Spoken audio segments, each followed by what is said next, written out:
Olá, seja muito bem-vindo.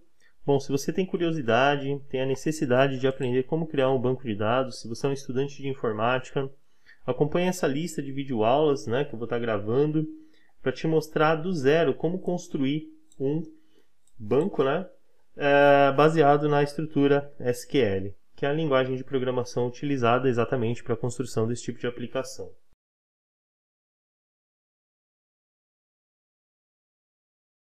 Para isso, nós vamos utilizar a ferramenta Champ, que é voltada aí ao Windows.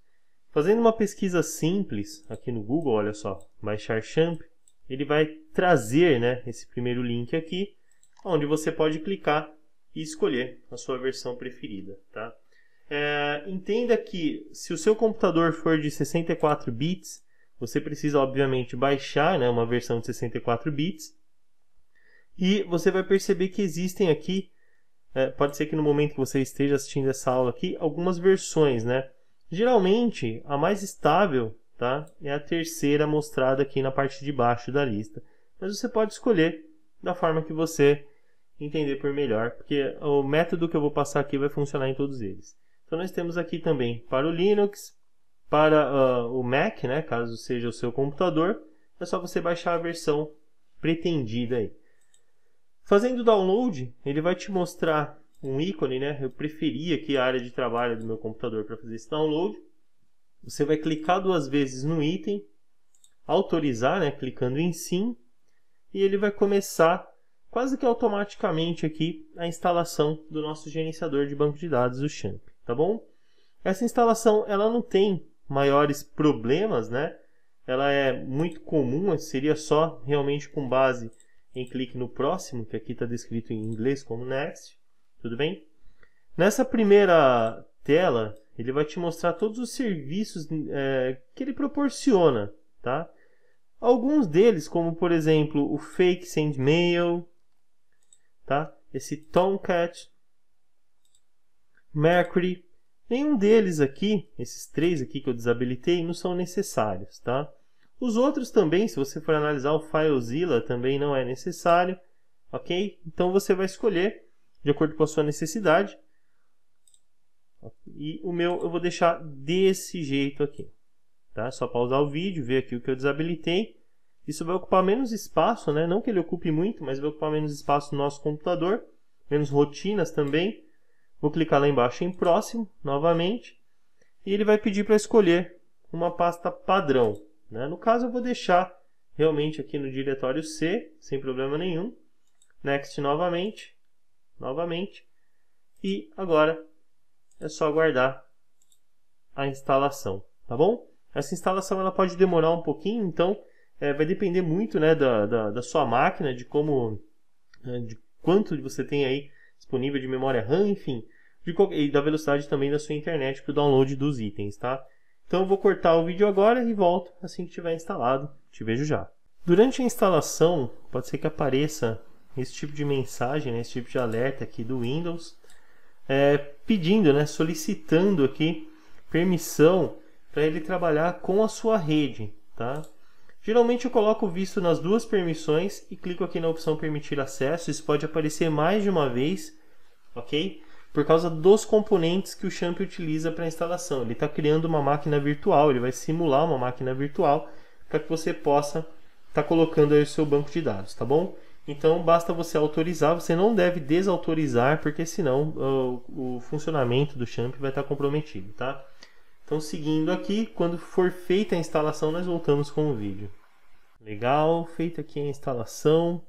Ele pergunta se você quer dar o start aí com o painel de controle agora. Nós vamos clicar aqui em Finish com o visto naquela opção. Aqui nós temos os dois idiomas, que seria inglês ou alemão. No meu caso eu vou utilizar em inglês, muito mais fácil. E ele vai mostrar o nosso painel de controle desse jeito aqui. Você tem que tomar muito cuidado para não deixar, para não colocar, aliás, um visto nessas opções aqui, porque senão ele vai ficar como serviço, tá? E isso, sempre que o seu Windows, sempre que você ligar o seu computador, ele vai entender como um serviço do Windows. Então isso pode prejudicar bastante o desempenho da sua máquina principalmente no start, né? Principalmente quando você ligar. Tudo bem? Se você não for usar com frequência, claro, então não é uma boa ideia. No nosso caso, nós vamos simplesmente startar esses dois serviços aqui, que seria o Apache e o MySQL. Tá? Repara que novamente ele exibiu a mensagem de autorização, agora referindo-se ao MySQL, né? Vamos colocar o visto aqui, permitir o acesso e legal, já estamos aí funcionando, tá? Se tudo deu certo, estamos aí já em atividade. Vou minimizar, vou acessar aqui o navegador e nós vamos digitar aqui na guia, ó. No caso eu utilizo o Google Chrome, tá? Localhost, desse jeito, para poder acessar, né? Para poder inclusive testar aqui se o nosso XAMPP está funcionando, né? Eu tenho aqui a opção para deixar em português, né? Que eu prefiro, né? Eu gosto.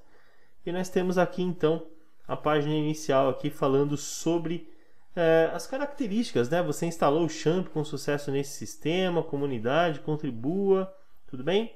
Legal. Repara que aqui nós temos um item chamado MariaDB, tá? Que é o banco de dados que nós vamos utilizar.